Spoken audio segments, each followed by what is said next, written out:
की सुरक्षा करना हम सभी की जिम्मेदारी है और प्रदेश की सरकार इसको लेके एक कोई ठोस कदम उठाए। साथ ही साथ सरकार की जो गाइडलाइन है उसको किसी भी तरीके से अभी फॉलो नहीं किया जा रहा है, ये वाकई चिंता का विषय है। साथ ही साथ कंपनियों को जो जमीन चाहिए वो उनके लिए एक जमीन छोटा सा टुकड़ा होगा, पर किसी अन्नदाता के लिए वो उसका जीवन जीने का एक आधार है। इसके लिए किसानों को उनका पूरा हक और अधिकार पूरे तरीके से मिले।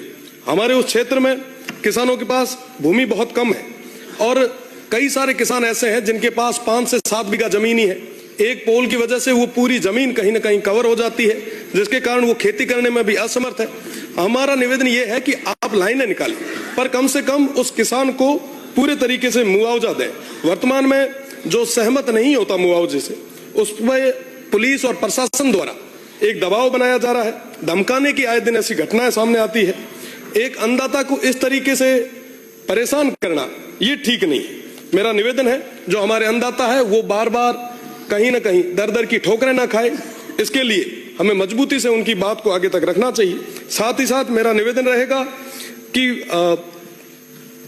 जो मुआवजे को लेके एक नियम बनाया है, मेरा निवेदन है कि इनमें भी संशोधन की जरूरत है और किसानों को पूरे तरीके से उनके हक और अधिकारों के तहत पूरा मुआवजा मिले, उचित मुआवजा दो।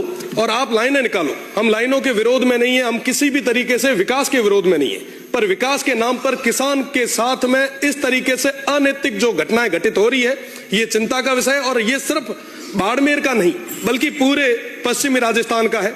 तो मुझे लगता है कि संवेदनशील सरकार आने वाले समय में किसानों के हित में फैसला लेगी। बहुत बहुत धन्यवाद अध्यक्ष महोदय। कार्य सलाहकार समिति के प्रतिवेदन का उपस्थापन।